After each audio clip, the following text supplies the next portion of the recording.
Trading में hammer कितने प्रकार के होते हैं और हैमर का क्या काम होता है? ट्रेडिंग की दुनिया में अगर कोई पैटर्न बिगिनर्स सबसे पहले सीखते हैं तो वो है हैमर कैंडलस्टिक पैटर्न। लेकिन सवाल है, ट्रेडिंग में हैमर कितने प्रकार के होते हैं और हैमर का असली काम क्या होता है? आज हम इसको सिंपल और क्लियर भाषा में समझेंगे। सबसे पहले समझो हैमर होता क्या है। हैमर एक कैंडलस्टिक पैटर्न है जो ज्यादातर डाउन ट्रेंड के बाद बनता है। इसकी बॉडी छोटी होती है और नीचे लंबी शैडो होती है। यह सिग्नल देता है कि सेलर्स ने प्राइस को नीचे धकेला, लेकिन बायर्स ने वापस कंट्रोल ले लिया और प्राइस को ऊपर ले आए। इसलिए हैमर को पोटेंशियल ट्रेंड रिवर्सल का सिग्नल माना जाता है। अब बात करते हैं हैमर के प्रकार की। सबसे पहला है नॉर्मल हैमर। यह डाउन ट्रेंड के बाद बनता है। इसकी लोअर शैडो लंबी होती है और अपर शैडो छोटी या बिल्कुल नहीं होती।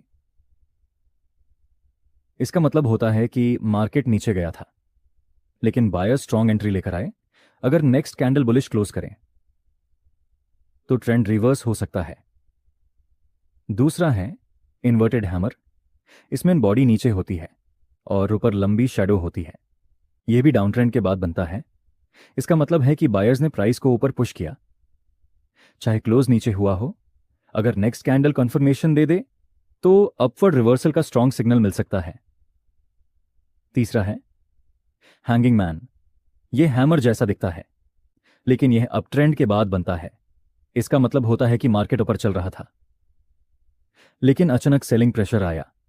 अगर नेक्स्ट कैंडल बेरिश आए तो ट्रेंड नीचे गिर सकता है। चौथा है शूटिंग स्टार। यह इन्वर्टेड हैमर जैसा दिखता है, लेकिन यह अप ट्रेंड के बाद बनता है। इसकी अपर शैडो लंबी होती है। इसका सिग्नल होता है कि बायर्स ने प्राइस ऊपर ले जाने की कोशिश की, लेकिन सेलर्स ने वापस नीचे ला दिया।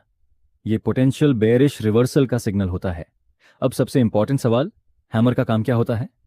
हैमर का काम होता है मार्केट के अंदर बायर्स और सेलर्स की फाइट को दिखाना। यह बताता है कि मोमेंटम चेंज हो सकता है। यह आपको पॉसिबल एंट्री पॉइंट का आइडिया देता है। लेकिन याद रखिए, हैमर अकेला ट्रेड करने का सिग्नल नहीं होता। हमेशा सपोर्ट और रेजिस्टेंस लेवल चेक करें, वॉल्यूम देखें, कॉन्फर्मेशन कैंडल का वेट करें, प्रॉपर स्टॉप लॉस लगाएं। ट्रेडिंग में पैसा सिर्फ पैटर्न देखकर नहीं बनता। पैसा बनता है डिसिप्लिन से, रिस्क मैनेजमेंट से और पेशेंस से। हैमर सिर्फ एक सिग्नल देता है, डिसीजन आपको लेना होता है। अगर आप इमोशंस कंट्रोल करते हैं, रिस्क मैनेज करते हैं और सही कंफर्मेशन का वेट करते हैं, तो मार्केट धीरे धीरे आपको रिवॉर्ड जरूर करेगा।